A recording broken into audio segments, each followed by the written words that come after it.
A very good morning and welcome to the Breakfast News on Rajya Sabha television, your one-stop morning show for biggest news stories from India and around the world. I'm Aishwarya Kapoor and here are the headlines.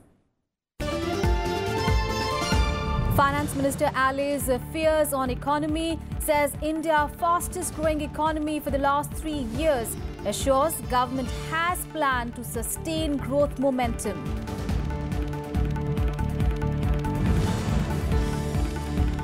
US Secretary of State tells top Pakistani leadership to increase efforts to eradicate terrorists operating from its soil, arrives in Delhi for India leg of tour.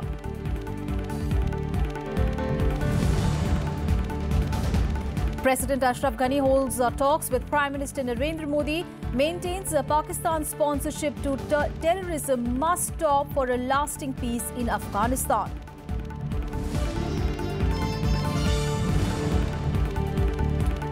Home Ministry's advisory to states asks them to ensure safety and security of journalists in exercising free speech and expression.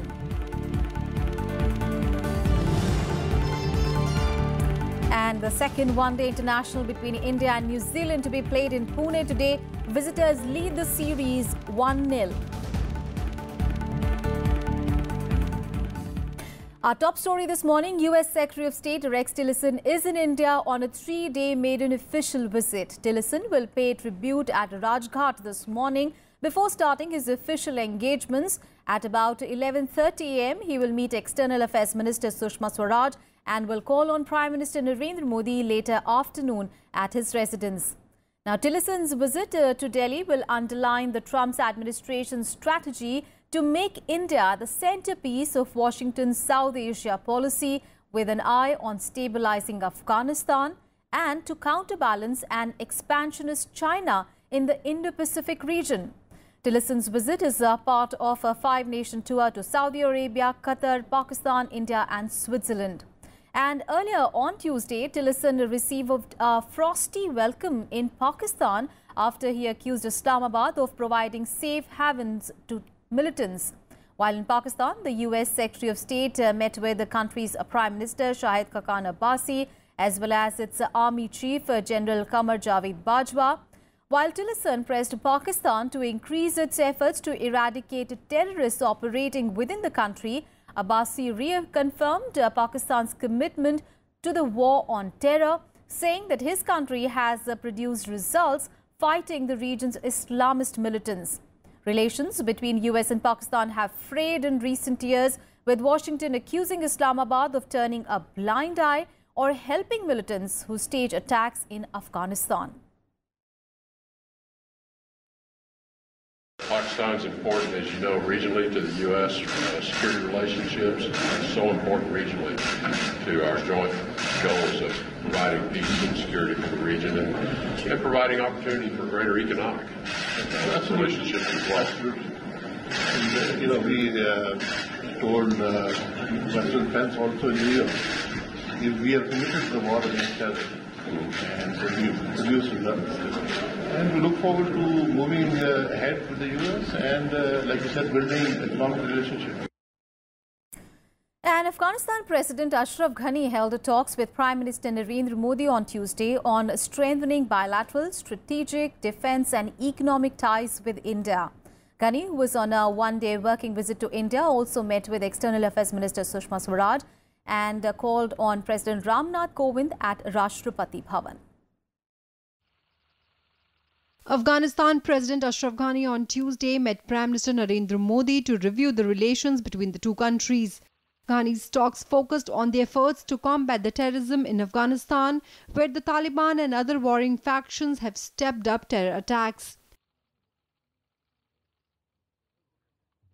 We can assure you that the Afghan security forces will achieve what Colombia achieved under President Turabi. An environment where Afghan men and women, the citizens of our country that are bound by the law and constitution, will be able to live in peace and in security. Ghani, who held delegation-level and one-to-one talks with Modi, maintained that Pakistan's sponsorship to terrorism must stop for a lasting peace in Afghanistan. External Affairs Minister Sushma Swaraj also called on Ghani to brief him about recent foreign ministers' level talks between the two countries in Delhi. Both countries reiterated their commitment on cooperation on terrorism and maintained that distinction will be made between good and bad terrorists. But the response to terrorism is country-focused, not global, not regional. And because of that, the networks, transnational networks of terrorism are combining with transnational criminal economic organizations to pose a fundamental challenge. President Ashraf Ghani's visit to India comes just days after US President Donald Trump announced his South Asia policy. Ghani also met President Rajnath Kovind and both leaders exchanged their views on cooperation between the two countries. India has committed to President Ghani that India will be providing necessary security apparatus to Afghanistan as it will be needed. Afghanistan President Ashraf Ghani said that Pakistan will get access to Central Asia only if Afghanistan gets access to India and vice versa. It is a new phase of relationship between India and Afghanistan. Akhilesh Suman for Rajya Sabha television with camera person Saroj in Delhi. And Defence Minister Nirmala Sitharaman has said that terrorism and radicalization through social media pose a serious security challenge to all the countries. She also said that a strong collective action is required to fight the scourge. She was addressing the ASEAN Defence Ministers meeting in the Philippines. She said that the global strategic and security situation was constantly evolving and had thrown up fresh and serious challenges. Now, terming terrorism a transnational phenomena which needed strong collective action, Sitharaman praised the Philippines for resolutely addressing the threat posed by terrorists in the southern part of the country. Sitharaman said that maritime security was another key concern and that India supports freedom of navigation, overflight and commerce throughout the region.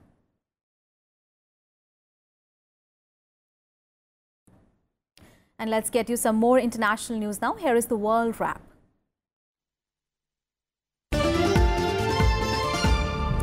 Israeli Prime Minister Benjamin Netanyahu will visit India in the month of January next year, 6 months after his Indian counterpart Narendra Modi visited the Jewish state.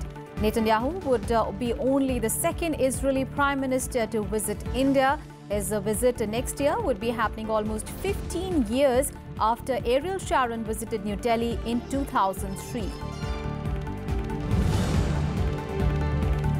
Russia has vetoed a US-sponsored UN resolution that would extend the work of inspectors seeking to determine who was responsible for the chemical weapons attack in Syria.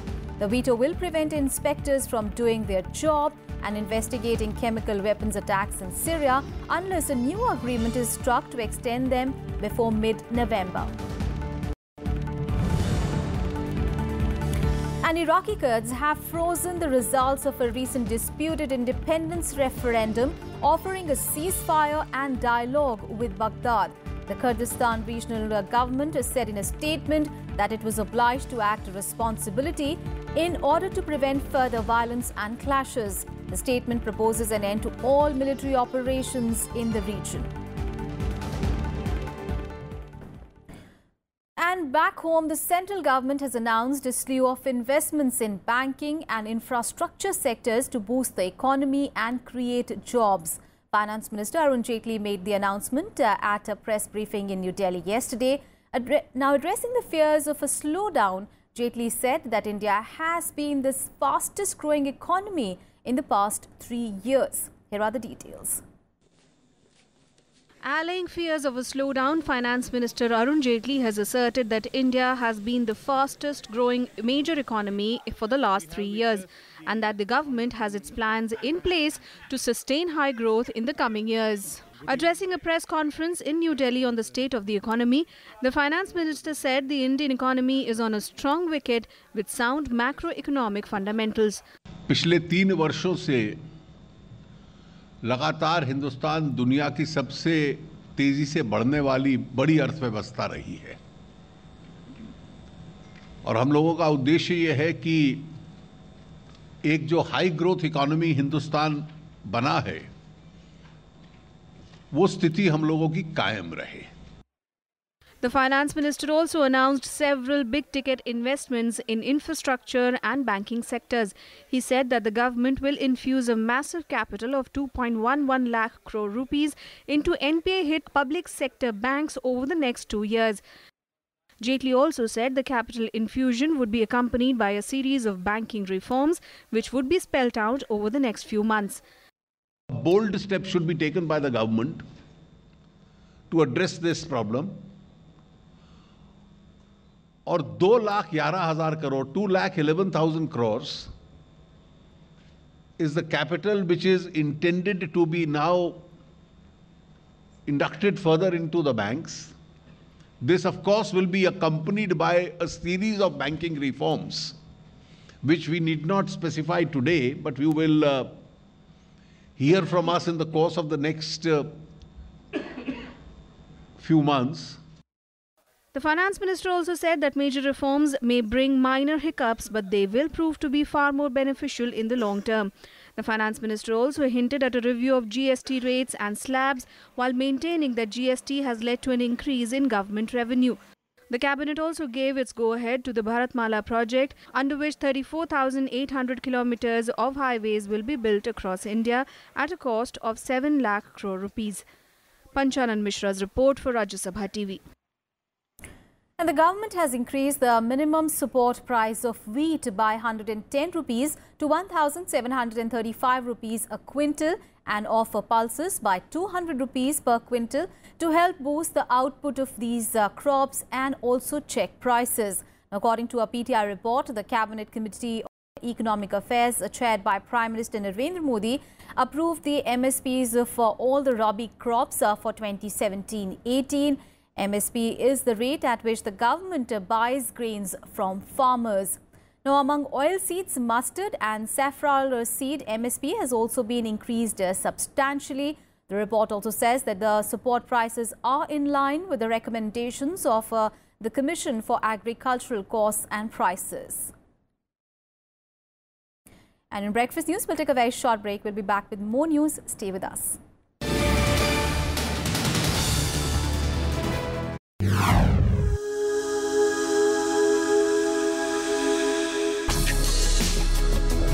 Tales that inspire. Stories of social change.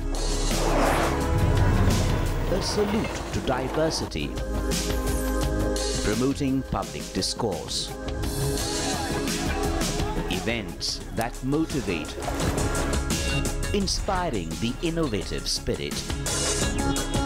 Watch Rajya Sabha television documentaries.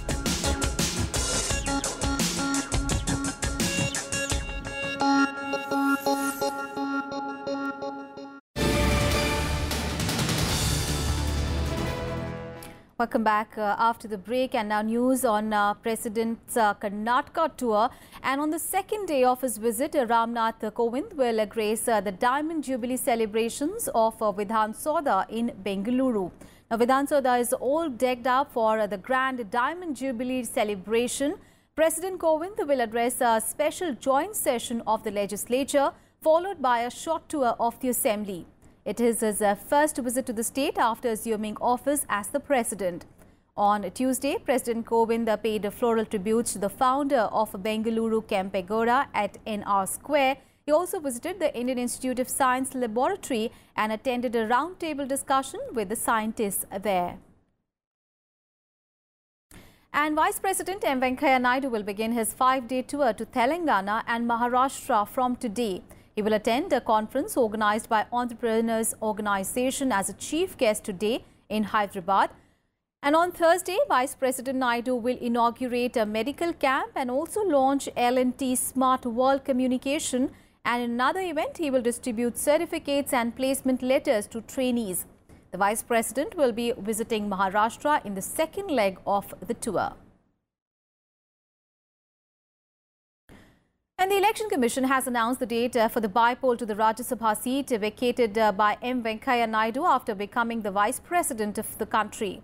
The by-poll will be held on 16th of November. Remember, Venkaiah Naidu was a member of the upper house from Rajasthan. He had resigned as Rajya Sabha member on 10th of August while his term was to end on 4th of July 2022. A statement issued by the Election Commission said that the notification for the by-poll will be issued on 30th of October and 6th of November will be the last date for filing of nominations. On to some other news. Home Minister Rajnath Singh addressed the Jawans and officers at ITBP's 56th Raising Day on Tuesday, stating that the government is considering building 50 more ITBP posts along the Indo-China border. He said that the Indo-Tibetan border force is being trained specifically to deal with the Chinese army during a possible standoff. He also said that the supply of lightweight special clothing, which was restricted to personnel posted at a height of 11,000 feet and above, will now also be available for forces posted at a height of 9,000 feet and above. Basic training में वो शामिल है कि उनको Chinese language भी सिखाई जाती है। बाई चांस यदि कोई फेस ऑफ हो जाता है तो कम से कम बातचीत तो हो सके, अपना मैसेज तो कन्वे कर सके।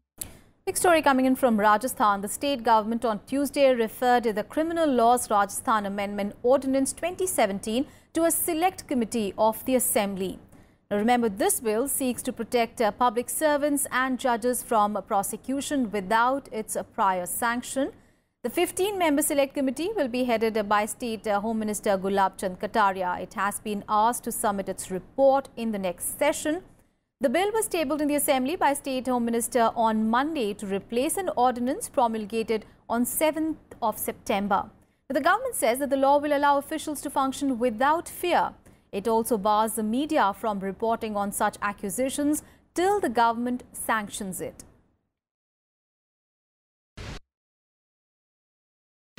एक महाराष्ट्र ने जो अपना बिल पास किया उसमें 90 दिन की अवधि रखी थी, हमने इसको 180 दिन की रखी। ये दोनों अंतर, मोटे रूप में दो अंतर थे।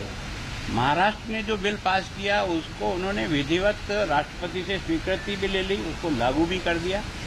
उसको वहाँ हाईकोर्ट में चैलेंज जरूर हुआ, लेकिन उस पर कोई स्थगन नहीं है।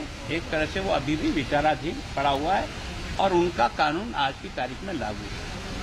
इन दो विषयों पर विरोध आने के कारण से हमने सोचा कि क्यों नहीं हम इसको जो है वो सेलेक्ट कमेटी को सुपुर्द कर दें, ताकि इसके अतिरिक्त भी किसी विषय में अगर माननीय सदस्यों को कोई राय भिन्न होगी तो उसमें सभी दल के लोग रहते हैं, वो डिस्कशन करके जो राय देंगे उसके आधार पर हम आगे बढ़ेंगे। पहले एक ऑर्डिनेंस लाके पूरे प्रदेश में लागू किया गया, फिर परिवर्तन कर उसको बिल के रूप में प्रस्तुत किया गया विधानसभा के अंदर कल। और मैं समझता हूँ ये आज जो अखबार में मैंने पढ़ा है कि सरकार पुनर्विचार करेगी। अब ये बिल संपत्ति बन चुका है सदन की, तो सदन ही निर्णय लेगा इस पे क्या करना है। हम चाहते हैं बिल विड्रॉ हो। इस बिल का राजस्थान में कोई स्थान नहीं है, देश में कोई स्थान नहीं है। ये लोकतंत्र के खिलाफ है, मीडिया के खिलाफ है और पारदर्शिता की राजनीति के खिलाफ है। And in the wake of recent attacks on media persons, the Home Ministry has asked all the states to ensure safety and security of journalists in exercising their freedom of speech and expression. In an advisory to the states, the Home Ministry also said that all cases of attacks on journalists should be investigated promptly to ensure that criminals get persecuted in a time-bound manner. The advisory said that the Fourth Estate is an important institution of the democracy. It ensures that citizens are able to express their opinions freely without any fear and coercion as provided under the Constitution of India. The central government's missive was sent in the wake of the killing of two journalists recently, Gauri Lankesh in Bengaluru and Shantanu Bhaumik in Agartala. And a World Health Congress on Adolescent is being organized in the national capital from 27th to 29th of October. The 11th edition of this event is being organized for the first time in India. Adolescents, who are individuals between 10 to 19 years of age, constitute around 1.2 billion of the world's population. In India too, youth is the big section of the population. The International Association for Adolescents, in collaboration with the Health Ministry, is organizing this Congress. Now, experts from around the world will be participating in the event. The conference will hold serious discussions on the health issues of adolescents. But the reason to hold the World Congress here in India is because half of the world's adolescents live in Asia, and 1 in 5 of the world's adolescents is a young Indian. And so we are absolutely delighted that we have over 1,000 delegates from 65 countries across the world who are coming to this meeting. And it's a big loss to the classical singing fraternity. Eminent classical singer and Padmabhushan Awardee Girija Devi passed away in Kolkata last evening. The eminent singer from Senia and Banaras Gharana was admitted at the B.M. Birla Hospital in Kolkata in the afternoon after complaining of chest pain. Now, President Rajnath, Kovind, Vice President M. Venkaiah Naidu and Prime Minister Narendra Modi have condoled her death. Now, 88-year-old Girija Devi was known as the Thumri Queen for popularizing the genre of semi-classical Indian music. Girija Devi also gave an exclusive interview to Rajya Sabha television for a popular program, Shakhsiyat.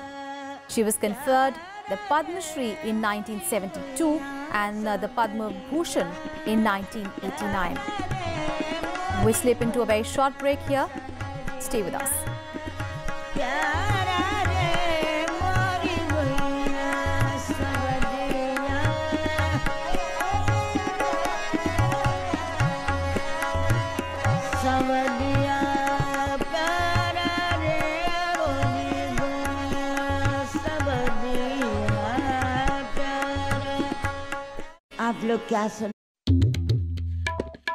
The story we thought we knew.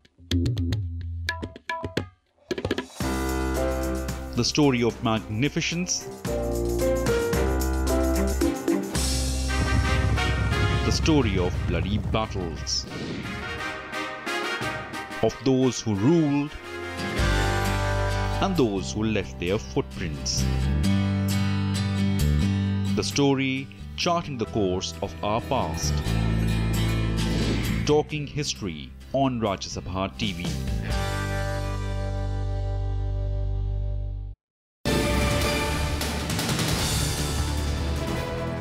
Welcome back after the break. Some more international news now. Saudi Arabia's Crown Prince have vowed on Tuesday to destroy extremist ideologies in a bid to return to a more moderate Islam.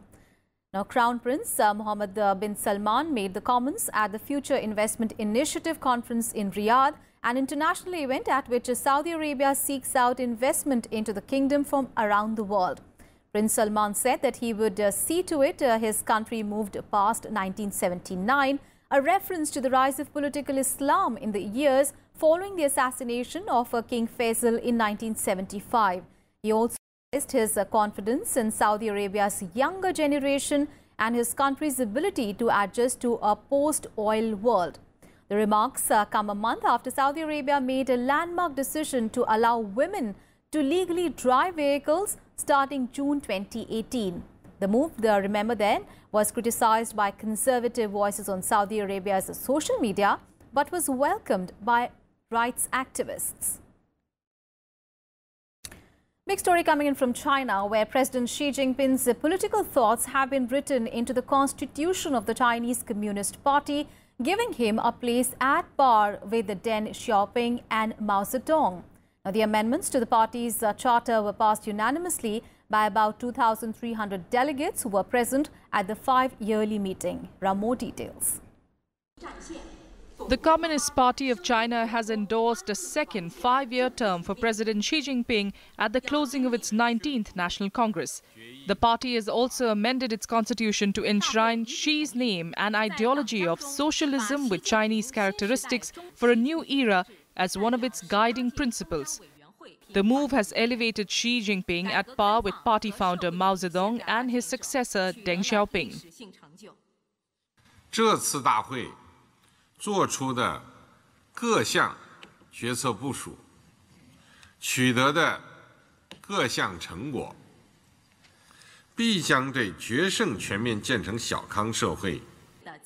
The amendments to the party's constitution also included the party's absolute leadership over the military, fight against corruption, Xi's Belt and Road Development Initiative, and conferring the decisive role of market forces in resource allocation.